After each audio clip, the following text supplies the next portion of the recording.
right, Titus 2:3-5 mandate. Why? What is it? What's our problem? Can you see my screen? Can you see my screen? Yes, your screen is Yes, very we clear. can. Yes. Okay. You can Okay. continue, ma'am. Let me put a presenter view so that I can, yes, I can go on with the next. All right, Titus 2:3-5 talks about older women and younger women. But I want to go on to what is it? Titus 2:3-5. It's a passage that talks about the older women training the younger women. And I just want us to look at it first.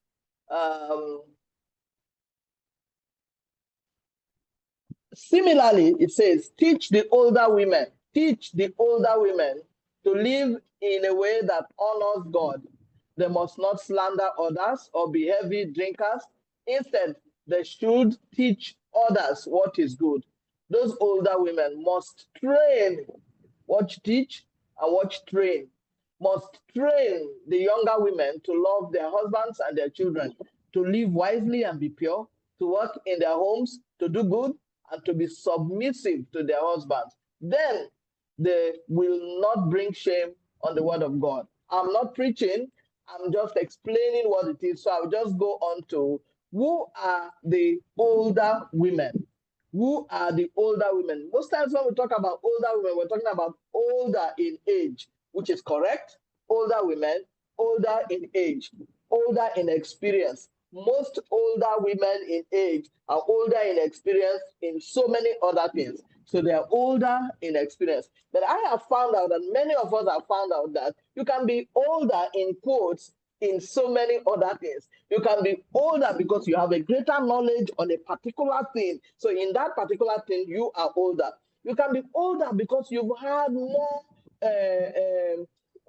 fruits, productivity in a particular thing. If I'm selling in a warehouse, we sell clothes, you sell clothes, and I'm gaining more, and you're not, your business is actually running down. I'm older. You need to come and ask me what I'm doing, or I need to, if I have an eye for mentoring, begin to mentor you to produce as much as I am producing. So older in greater knowledge, older in productivity, older in giftedness. There are some people who have discovered their spiritual gifts, they have used it, they have become mature in the use of those gifts. Others are just coming in.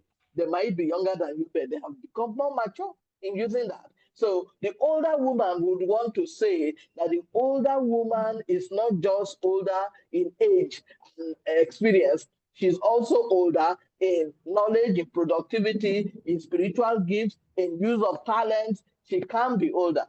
And he says that the older woman must be teachable. She must be taught to be reverent. She must be taught to model goodness.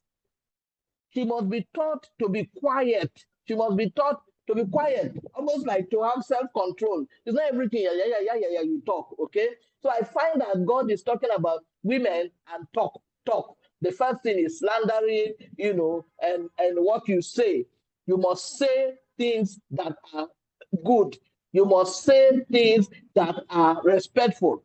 So my question, because I'm not preaching, let me run. Are older women teachable? If you find older women who are teachable, then you will actually have a great older woman. The Lord said to Moses, what is in your hand? Because when we start saying these things, a lot of 80% of older women are like, no, I'm not. And like Ada said, I already have what I need to do mentoring. But we are like, no, we can mentor. Hey, I don't know this. So my son, my daughter, oh my marriage, oh they are not doing well. Oh this one is not doing well. That we focus on so many things that we do not have, and we forget what we have. He said to Moses, what do you have in your hand? And Moses said, a staff, a stick. I use it to beat my sheep everywhere I go. And God said, throw that stick down. Oh, it became a snake. Oh, so pick it up. And for once in his life, Moses realized that, oh, this little thing I thought, just inanimate thing that I can throw away, I can bring, I keep anywhere, and whatever happens to it doesn't matter. Actually, it can become living. And if God tells me to do something with it, then it has life in itself. All right. So and from that time we know that when there is supposed to be sea parted, raise up your rod. He raises up the rod, the sea parts. Put your rod on the Nile. He put the rods in the Nile and blood comes out. Hold your rod to the skies. He holds it to the same rod. He holds it to the sky, and what happens? All kinds of insects fly in and do all kinds of havoc.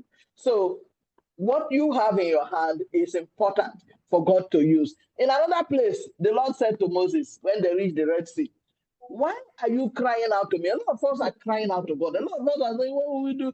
Oh, the world is getting bad. This Gen Z, they're not hearing us. They're not doing what they. And God is saying, why are you crying? Why are you crying out to me? Tell the people of Israel to go forward. Then lift up that rod, your staff, and begin to do. So, what do you have in your hand? And I want to encourage you that you have a relationship with God that you need to give to the next generation that God can use powerfully if you're ready to use it. You have age advantage. As long as you are a teenager, it means that there are 10-year-olds that they are older than. For me, older women, for me, it can mean that a 15-year-old, if we teach them properly, knowing how to guard a 10-year-old, that's what the whole issue of mentoring and discipleship for me is a big issue. It's not just one explanation, and because of that, we cannot do many things. Your life experience is something in your hand. Your placement in life. Some of you are doctors, some of you are engineers, some of you are lawyers, and until you begin to get other people to deal with what you're dealing, you have not succeeded properly in that area. All right? Your training, your expertise, your spiritual gifts, your talents, your trainings, your resources, your talent. You have so much in your hand. If you have nothing, at least you have some failure points. Let me give you an example. If you failed in one particular thing in your life, and you see another young girl behaving exactly the way you behaved and you failed, you'll want to get her attention and do all you can do. That's a good heart. Some people say, I don't care. You don't care means you don't love God, because that's a soul. You run after that young girl, you scream, you shout, you dance, you do whatever you do so that you can tell her, hey, I went around that place and I fell into that gutter. See the wounds. I'm still with the scars here. So don't run. When you get that place, you might fall into that gutter. That is what we mean. What do you have? If the things you succeeded in, you don't think they are big enough, then the things you failed in are also things that you can use. All right. 3 areas for emphasis of the older woman. I'm not going to stay on it. There must be neither gossips nor slanderers. They must have self-control, not addicted to wine, they said in those days. But now we are addicted to Netflix. We are addicted to all kinds of, internet space. We are addicted to so many things. No addictions, wrong addictions. There must be instructors of what things that are good. Then these old women should be taught. It says, teach the older women to train the younger women. The word train comes from the Greek word so frenizo, to cause to be of sound mind. Cause the women, the younger women around you to be of sound mind concerning any area in their lives. It involves the cultivation of sound judgment and prudence. To train involves teaching, demonstration, tests, corrections. Training is a bigger word than teach. How can we make the younger women to love training? That's a big challenge for all of us. We have to put our heads together and begin to do that. This conference is part of that. Then 3 areas in which younger women will need training: their spiritual growth, discipleship. I think that is the first thing. Have you talked about women, younger women around you? How do they pray? Are they struggling in their prayer life? What about Bible study? What about memory, Bible memorization? What about their own personal, individual worship life? Have you helped them?